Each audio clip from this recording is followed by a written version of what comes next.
Hello guys, welcome. Collective reading tayo ngayon. Tanong natin, anong lagay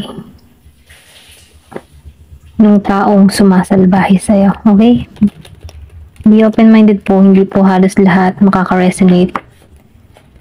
Kung sino man yung mga nakaka-experience o kung sino man yung may galit sa'yo. Tingnan natin kung anong lagay niya ngayon. Okay? Be open-minded po, hindi po halos lahat makaka-resonate. Anong lagay ng mga taong sumasalbahe o gumagawa sa'yo ng masama? Give me the message. Ano yung lagay ng mga taong sumasalbahe sa'yo? Give me the message. Anong lagay ng mga taong sumasalbahe sa'yo?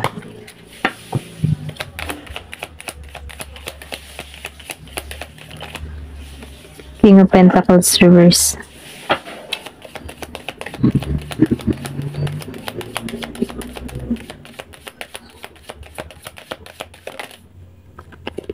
Five of Cups reverse.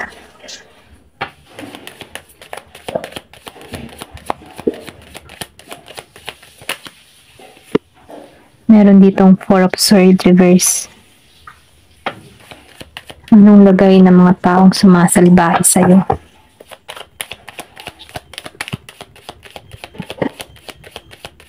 Gumagawa ng curse, mga ganyan.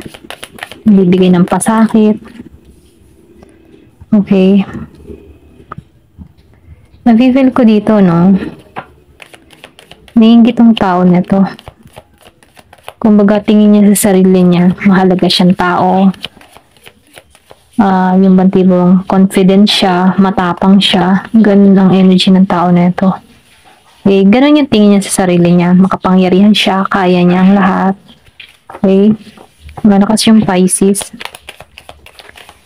Meron dito na Gemini, Aquarius, and Libra, Virgo, Capricorn, Taurus, Scorpio, and Cancer. Meron din ditong Aries, Leo, Sagittarius. Siya yung tipo ng tao na sobrang tiwala niya. Okay, sobrang tiwala niya sa sarili niya na yung tipo na kaya niya yung lahat. Bang tipong siya makapangyarihan. Ganun yung energy ng tao nito. Kumbaga kaya niya yung mga taong biktima niya, mga ganun. Pero ganun pa man, ano, nakikitaan ko dito na itong tao nito, no, yung sasapitin niya dito, maraming mawawala sa kanya dito sa Five of Cups.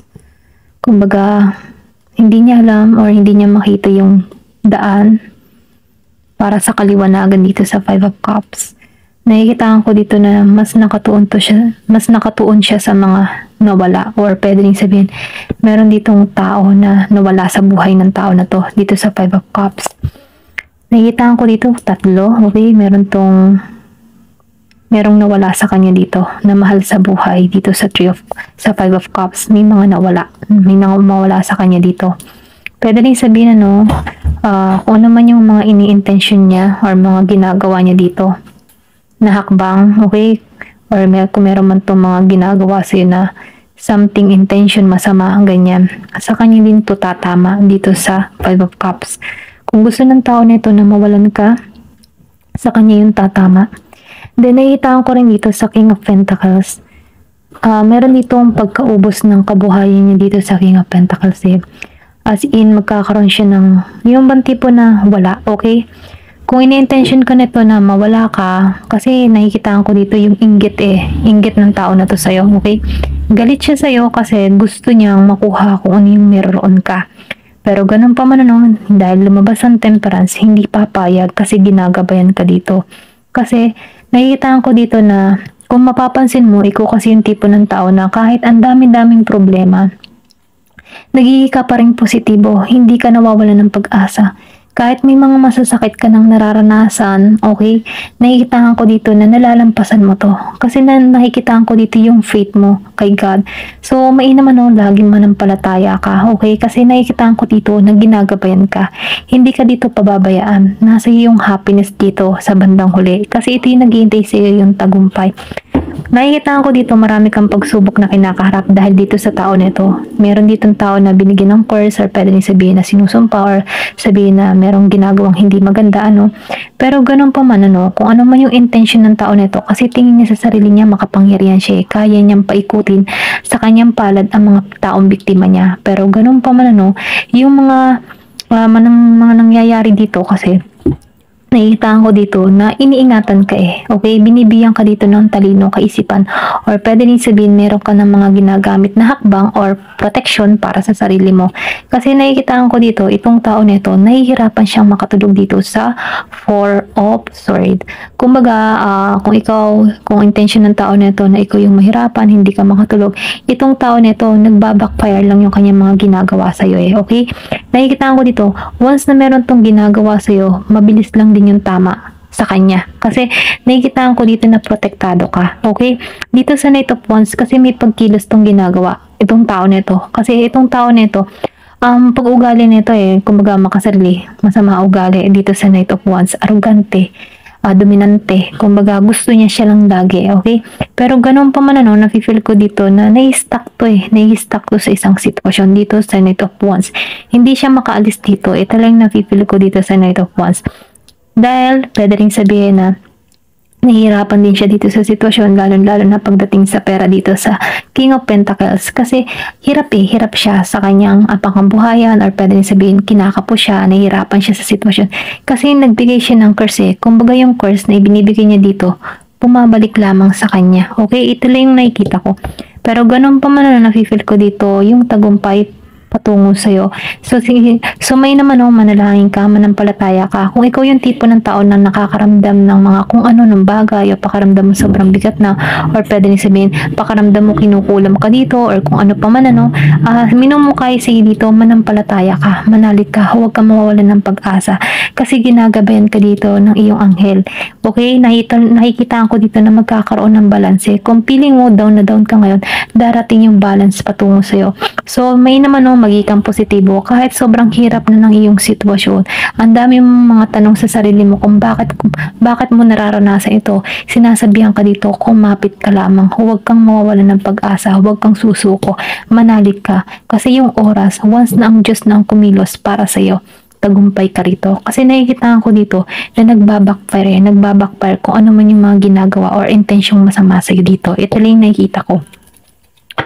Give me the message.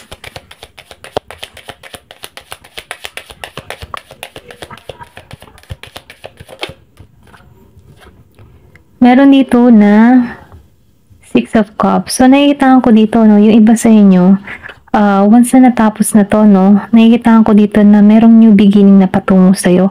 Pwede rin sabihin na nagkakaroon ka ng problema sa love life mo dahil dito sa mga curse na ibinigay sa'yo.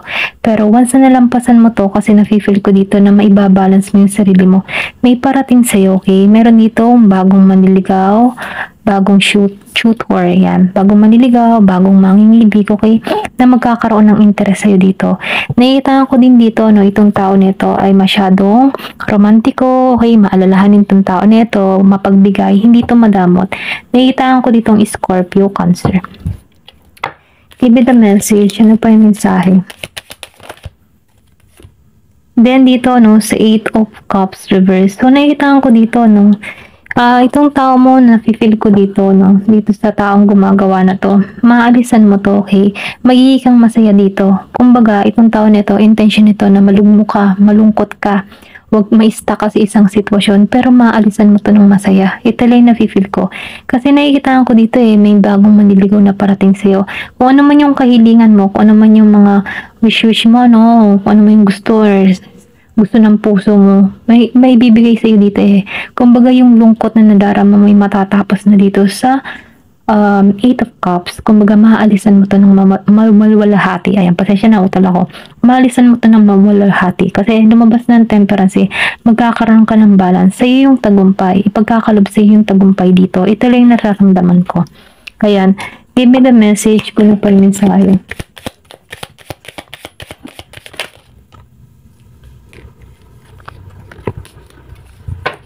Give me the message and for mensahe. So, nakita ko dito, sa Eight of Pentacles reverse. hindi to magtatagumpay. Kung ano man yung mga intention niya sa'yo, hindi to magtatagumpay. Tinatrabaho niya na to, okay? Nagmamadali na to. Pero ganun pa man, kahit anong pagmamadali niya, sa kanya't sa kanya pa rin tatama ang kanyang ginagawa kasi may stuck to sa sitwasyon. Ito lang yung nakikita ko.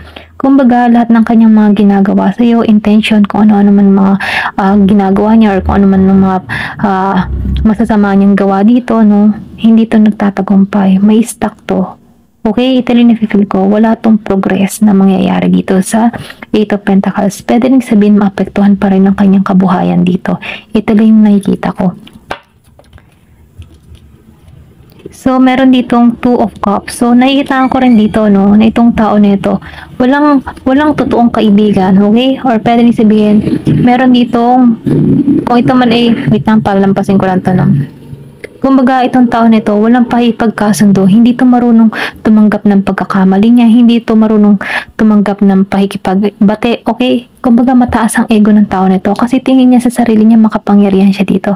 So, itong tao nito, no, wala tong matatanggap na pakikipagkasundo, okay? Or pakikipagmabutihan, okay? Wala siyang matatanggap na ganon. Once na nalaman pati ng mga tao sa paligid nito na ganon yung gawain niya, wala siyang makikita ng totoong kaibigan rito. Ito lang nakikita ko sa Two of Cups. Give me the message.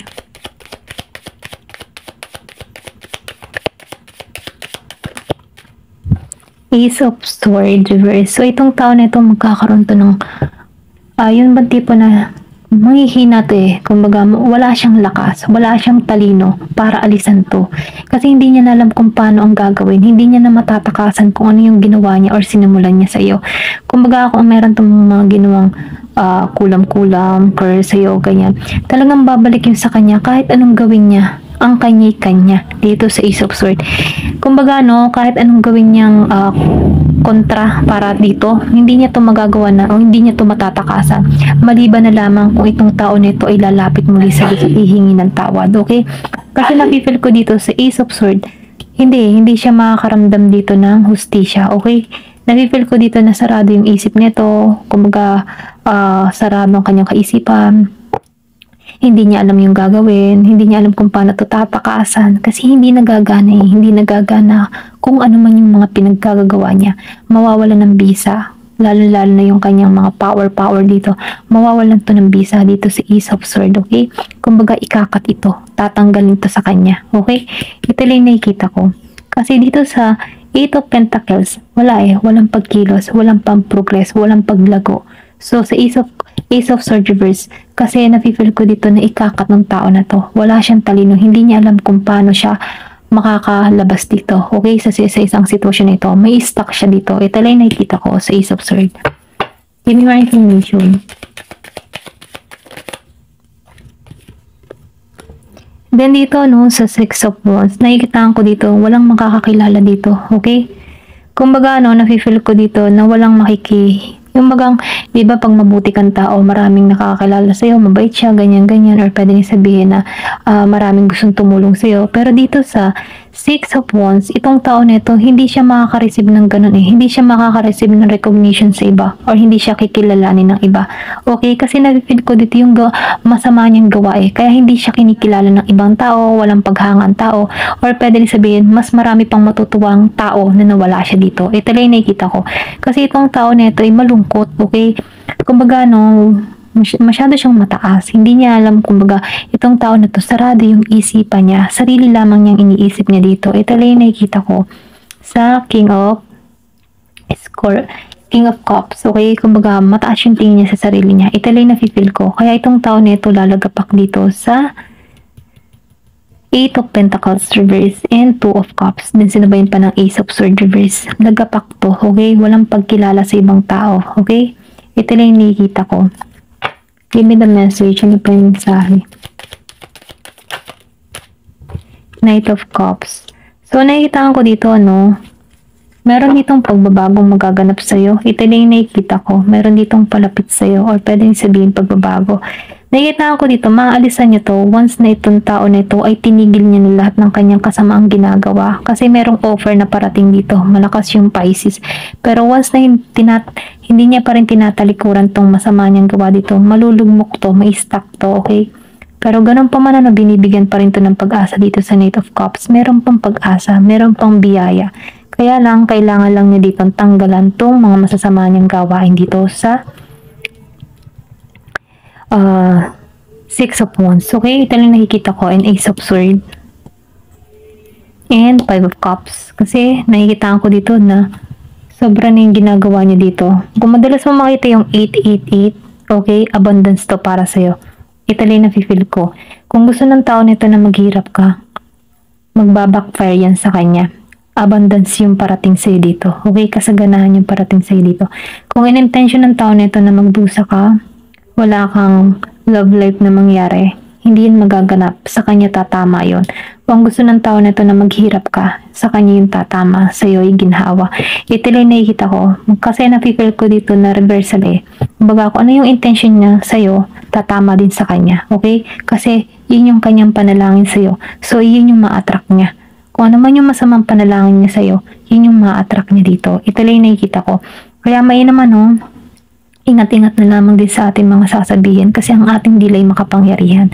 Pero ganun pa man sa bawat bibig kasi ng ating mga dila, meron niyang kaakibat na consequence, okay?